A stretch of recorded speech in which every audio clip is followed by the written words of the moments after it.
గా అప్పులు నడుస్తా ఉన్నాయి, అన్స్టాపబుల్ గా అవినీతి నడుస్తా ఉంది, అన్స్టాపబుల్ గా దోపిడీ దుబారా నడుస్తా ఉంది. ఈ దేశ చరిత్రలో ఏ రాష్ట్రంలో కూడా 26 నెలల కాలంలో దీనిలో సగం అప్పు కూడా చేస్తుండదు ఏ రాష్ట్రం. కానీ ఈ 26 నెలల కాలంలో చంద్రబాబు నాయుడు గారు చేసినటువంటి అప్పు చూస్తే అక్షరాల 3,86,348 కోట్లు. ఎంత? 26 నెలల కాలంలో 3,86,348 కోట్ల అప్పు చంద్రబాబు నాయుడు గారి కూటమి ప్రభుత్వం చేసినటువంటి అప్పు. జగన్మోహన్ రెడ్డి గారు తన 5 సంవత్సరాల పరిపాలనలో 2 సంవత్సరాలు కోవిడ్ ఉన్న చేసినటువంటి అప్పు కేవలం 3,31,671 కోట్లు అయితే, అంటే 3,32,000 కోట్లు మాత్రమే.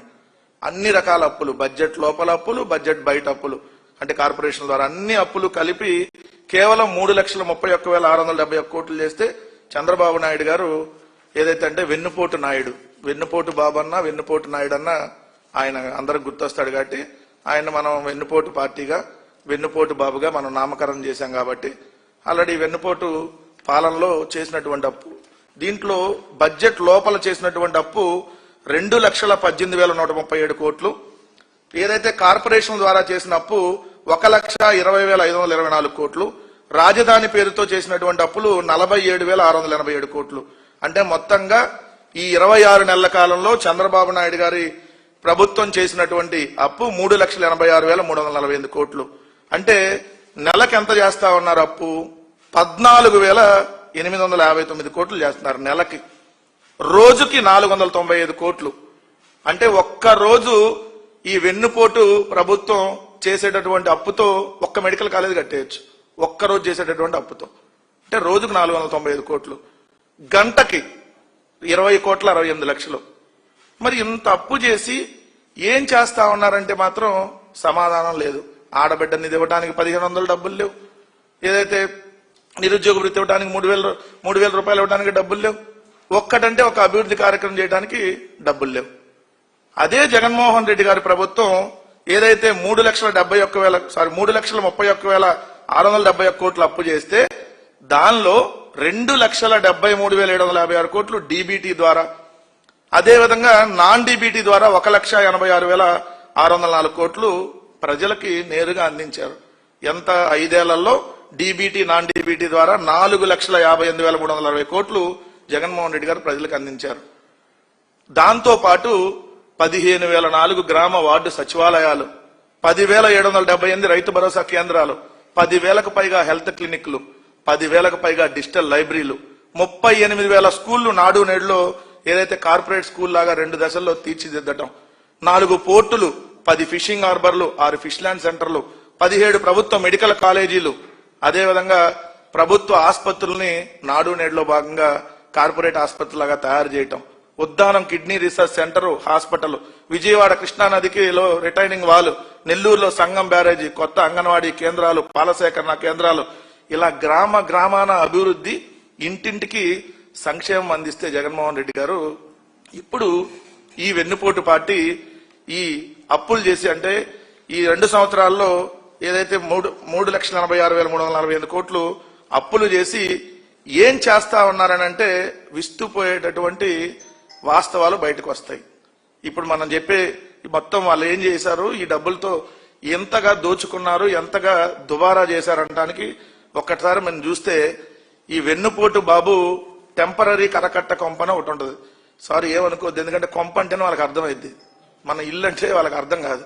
వాళ్ళ ఇళ్ళకి వెళ్ళి ఫోన్ చేసి కొంపకు వస్తున్నానని ఫోన్లు చేస్తూ ఉంటారు వాళ్ళు. అందుకనే వాళ్ళకి వాళ్ళ భాషలో వాళ్ళకి అర్థం కావాలి. కాబట్టి కరకట్టలో ఉన్నటువంటి టెంపరీ కొంపకి ఈ 26 నెలల్లో చంద్రబాబు నాయుడు గారు పెట్టినటువంటి ఖర్చు 3,44,00,000. ఇది ప్రభుత్వ సొమ్ము 3 జీవోల ద్వారా. ఒక జీవోలో 1,44,00,000, ఇంకో జీవోలో 1,05,00,000, ఇంకో జీవోలో 95,00,000. సో మొత్తంగా 3,44,00,000 ఏదైతే టెంపరీ కొంపకి ఖర్చు పెట్టాడు 26 నెలల్లో.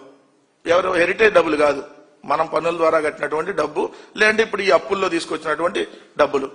మరి టెంపరీ కొంపకే అంత ఖర్చు పెట్టారంటే పర్మనెంట్ కొంప కడుతున్నాడు కదా ఒక రాజమహల్ 5 ఎకరాల్లో, మరి ఇప్పుడు దానికి ఎంత ఖర్చు పెడతాడు రేపు? ఇదొకటి. 2, ఈ కొంపకెళ్లేటటువంటి దారిలో ఏదైతే 1 కిలోమీటర్ డెకరేషన్ లైట్లు పెట్టడానికి, అంటే ఈ వెన్నుపోటు బాబు ఇంటికి వెళ్ళేటప్పుడు డెకరేషన్ లైట్లు బాగా అద్భుతంగా పెట్టడం కోసం 5,40,00,000 ఏదైతే ప్రభుత్వం నుంచి జీవోని రిలీజ్ చేసుకొని ఖర్చు పెట్టారు. సరే ఈ కరకట్ట కొంపకి ఎంతంటే, ఈయన ఢిల్లీ పోతా ఉంటాడు ఇప్పటికో 30-40 సార్లు. ఢిల్లీ వెళ్ళినప్పుడు ఆ ఢిల్లీలో ఉండటానికి బంగ్లాలో ఒక మీటింగ్ హాల్కి 67 లక్షలు, బంగ్లా మరమ్మతుల కోసం 6,51 లక్షలు, మొత్తంగా 7,18 లక్షలు ఏదైతే ఢిల్లీలో వెన్నుపోటు బాబు బంగ్లా ఖర్చులు. ఇప్పుడు ఢిల్లీ కొంప, ఇక్కడ కరకట్ట కొంప రెండిటికి కలిపితే 15,98 లక్షలు, అంటే దాదాపుగా 16 కోట్లు ఇప్పటికే ప్రభుత్వ ధనాన్ని ఖర్చు పెట్టినటువంటి పరిస్థితి. అదే విధంగా మనకు 3 సీఎంలు ఉన్నారు కదా రాష్ట్రానికి. ఒక ఆయన పావు సీఎం, ఇంకో ఆయన పావు, ఇంకో ఆయన సగం సీఎం. సో 3 నీకు తెలుసు కదా, ఒక ఆయన సీఎం, డీసీఎం, షాడో సీఎం, 3 సీఎంలే కదా. మరి వీళ్ళకి మరి బుల్లెట్ ప్రూఫ్ వాహనాలు కావాలిగా 3కి, అందుకని కొత్తగా ఉన్నారు 10. ఈ వాహనాలకు అయినటువంటి ఖర్చు 9,20,00,000. మరి 3 హెలికాప్టర్లు విమానాలు మనం ఎక్కితే దిగితే హెలికాప్టర్ ఒక పక్క హెలికాప్టర్ ఉండాలి, అక్కడే విమానం దిగితే హెలికాప్టర్ రెడీగా ఉండాలి. అందుకని 3కి హెలికాప్టర్లకి విమానాలకి ఏడాదికి పెడుతున్నటువంటి ఖర్చు 54,63,00,000. అంటే 2 ఏళ్లలో 109 కోట్లు, అంటే దాదాపు 110 కోట్లు ఏదైతే ముఖ్యమంత్రి, ఉప ముఖ్యమంత్రి, ఏదైతే సకల శాఖల విధ్వంస మంత్రి షాడో సీఎం లోకేష్, ఇలా 3కి అయిన ఖర్చు ఓన్లీ హెలికాప్టర్లు, అదేవిధంగా విమానాల ఖర్చే 110 కోట్లు. వీళ్ళకు పత్రికలు ఉన్నాయి కదా, ఏదైతే రామోజీరావు పత్రిక, ఆయన చచ్చిపోయాడు కదా, ఆయనకి ఒక తద్దిన సభ పెట్టారు, దానికి 10 కోట్లు. ఏది ఆంధ్రప్రదేశ్ రాష్ట్ర ప్రభుత్వం ఖర్చు పెట్టినటువంటిది 10 కోట్లు. ఇప్పుడు నారా భువనేశ్వర్ గారు ఒక సభకు అటెండ్ అయ్యారు, దానికి 5 కోట్లు, నారా బేరీ సభ దాని పేరు. అలానే అమరావతి ఆవకాయ అని ఒక ప్రోగ్రాం పెట్టారు, దానికి 5 కోట్లు. ఇట్లానే అక్కడ అమరావతిలో ఆవకాయ పెట్టారు కాబట్టి మరి పిఠాపురంలో పొట్లకాయో లేదంటే ఇంకెక్కడో ఏ కాయలో పెట్టాలి కాబట్టి సంవత్సరానికి దీనికోసం 50 కోట్లు. ఇది ఈ కల్చరల్ ప్రోగ్రామ్స్ కంట. అదేవిధంగా యోగాంధ్ర అని ఒకటి విశాఖపట్నంలో కండక్ట్ చేశారు, నరేంద్ర మోడీ గారిని తీసుకొని వచ్చి, దానికో 300 కోట్లు.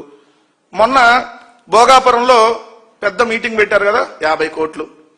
అమరావతిలో మొన్న భోగాపురం కంటే పెద్ద మీటింగ్ పెట్టారు కదా, మళ్ళీ చెల్లికి జరగాలి మళ్ళీ పెళ్ళని మళ్ళీ శంకుస్థాపన కార్యక్రమం, దానికి దాదాపుగా ఒక 500 కోట్లు. ఏదైతే చంద్రబాబు నాయుడు గారు మొట్టమొదటి వెన్నుపోటు పొడిచినటువంటి రామారావు గారిని పెద్దగా చూపించాలి, నాకు ఆ వెన్నుపోటు ముద్ర పోవాలంటే ఓ పెద్ద విగ్రహం పెట్టాలని ఎవరో సజెషన్ చేశారంట. అది నీరుకొండలో పెట్టబోతున్నారు, 300 అడుగుల ఎన్టీఆర్ విగ్రహం. దానికి డిపిఆర్ రూపొందించడం కోసమే 11,56,00,000.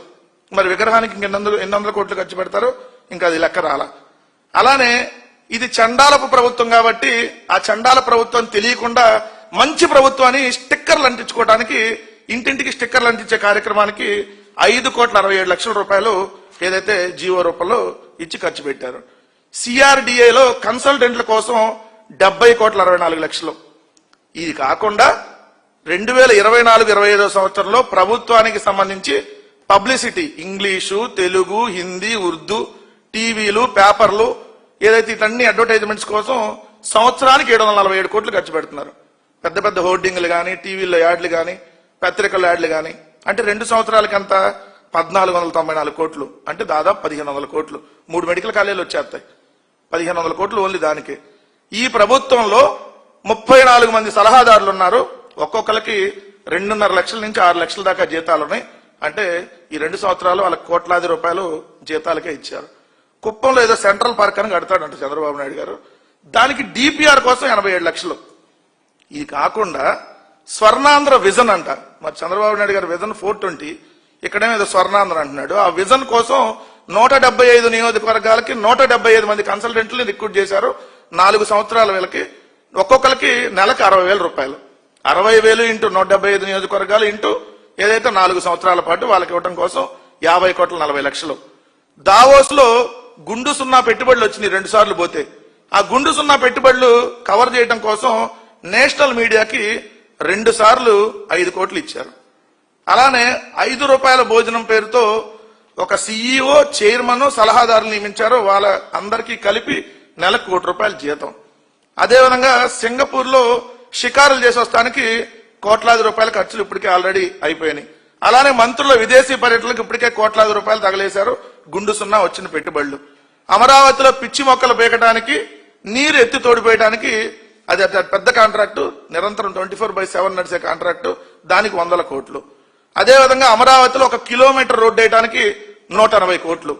ఈయన రైజింగ్ స్టార్ లేదంటే డామ్ డిస్ట్రిక్ట్ స్టార్ అని ఆ ఇంగ్లీష్ మ్యాగజైన్ లో ఫ్రంట్ పేజీలో లోకేష్ ఫోటో వేయటం కోసం ఆ పబ్లిసిటీకి కోట్లాది రూపాయలు ఖర్చు. చంద్రబాబు నాయుడు గారు 1వ తారీఖు వెళ్ళి 4,000 రూపాయలు పెన్షన్ ఇస్తా అదైతే డ్రామా ఆడుతూ ఉంటాడు కదా, ఒక్కొక్క రోజు ఒక్కొక్కటి. ఒక రోజేమో గ్యాస్ పొయ్యి వెలిగించకుండా చేపల కూర ఉండటం, ఇంకో రోజు ఆటోలో ఉండటం, ఇలాంటి పబ్లిసిటీకి ఆ 1వ తారీఖు అయ్యే ఖర్చు ₹1 కోటి. కలెక్టర్ల సదస్సు జరిగినప్పుడల్లా 2 రోజులు కలెక్టర్ సదస్సు జరిగితే కేవలం భోజనాలకి ₹1,20,00,000, ఒక్కొక్క ప్లేటు భోజనం ₹3,200 రూపాయలు. ఇక చంద్రబాబు నాయుడు గారు ప్రతిరోజు మీటింగ్కి వెళ్ళాడంటే మినిమం 70 లక్షల నుంచి ₹1 కోటి అయ్యిద్ది. ఇది కాకుండా వైఎస్ఆర్ కాంగ్రెస్ పార్టీ నాయకుల మీద తప్పుడు కేసులు పెట్టి ఆ తప్పుడు కేసులను వాదించడానికి సిద్ధార్థ లోద్రా అనే అతనికి ఇప్పటి వరకు ఇచ్చింది 15,80,00,000. 15,80,00,000 ఓన్లీ సిద్ధార్థ లోద్రాకి. ఇది కాకుండా మళ్ళీ ముకుల్ రోహిత్కి 80 లక్షలు. ఇది కాకుండా మళ్ళీ ప్రభుత్వం తరపున లాయర్లకు ఇచ్చే జీతాలు అవి సపరేటు. ఈ జగన్మోహన్ రెడ్డి గారు కట్టినటువంటి సచివాలయాలని చూడగానే ఏదైతే గ్రామంలో అభివృద్ధి కనపడింది కాబట్టి ఆ సచివాలయం అనే పేరు తొలగించడానికి ఇప్పుడు కాంట్రాక్ట్ ఇచ్చారు. అది నెక్స్టోరా సొల్యూషన్ అనేటటువంటిది, దానికి ఆఫీసు కూడా లేదు. సో 13,88,00,000 అంట అది.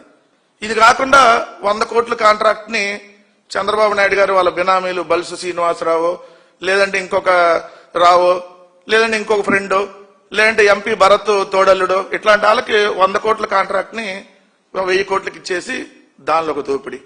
మరి అప్పులు చేసి ఏం చేశాడు అనుకుంటున్నారు మీరు? ఇయే చేశాడు. ఈ చేయటం వల్లే ఈ రోజు రాష్ట్రం దివాలా తీసింది. ఈ రోజు రాష్ట్రంలో ఒక్కటంటే ఒక అభివృద్ధి కార్యక్రమం లేదు. అప్పుల కుప్ప అయిపోయింది రాష్ట్రం. ఏదైతే శ్రీలంక వెనిజులా కలిపి ఈ రోజు ఆంధ్రప్రదేశ్ అయినటువంటి పరిస్థితి అప్పుల్లో. ఇక్కడ ఒక విషయం అయితే మనం స్పష్టంగా చెప్పుకోవాలి. చంద్రబాబు నాయుడు గారు ఇల్లు కట్టుకుంటా ఉంటాడు. ఎప్పుడు కడతాడు అనుకున్నారు మీరు? అధికారంలో ఉన్నప్పుడే కడతాడు. మీరు చూడండి 2014-19 మధ్య జూబ్లీ హిల్స్ లో 100 కోట్లతో పెద్ద కొంప కట్టాడు కదా. అప్పుడు ఇక్కడ సచివాలయము, అసెంబ్లీ, హైకోర్టు, తాత్కాలిక బిల్డింగ్లు కట్టేటప్పుడు అవి కూడా కడతాడు. సో ఇప్పుడు కూడా అమరావతిలో ఇల్లు కడుతున్నాడు 5 ఎకరాల్లో. ఏది ఇక్కడ ప్రభుత్వ బిల్డింగ్ ఏదన్నా స్టార్ట్ చేసినప్పుడే చంద్రబాబు నాయుడు గారు ఇల్లు కూడా స్టార్ట్ చేస్తాడు. ఎందుకంటే ఇద్దరు కాంట్రాక్టర్ ఒకటే కదా. సో ఈ డబ్బులతో ఆయన ఇల్లు కూడా వచ్చేసింది కాబట్టి. సో ఇది తప్ప చంద్రబాబు నాయుడు గారు ఏమన్నా చేసింది ఉందా అంటే ఏం లేదనేదే స్పష్టంగా ఈ పరిపాలనలో కనపడతా ఉంది. ప్రజలకి పూర్తిగా వెన్నుపోటు పొడి చేశాడు చంద్రబాబు నాయుడు గారు. ఒకళ్ళిద్దరికి మాత్రం చంద్రబాబు నాయుడు గారు వెన్నుపోటు పొడవల. తెలుసు కదా, ఆయనకి బెయిల్ ఇచ్చినటువంటి వ్యక్తులకి వెన్నుపోటు పొడవల. సో వాళ్ళకి మాత్రం మంచి పొజిషన్ లో తీసుకెళ్లి పెట్టాడు. మిగిలిన అందరికీ వెన్నుపోటు పొడిచాడు అనేది మాత్రం వాస్తవం.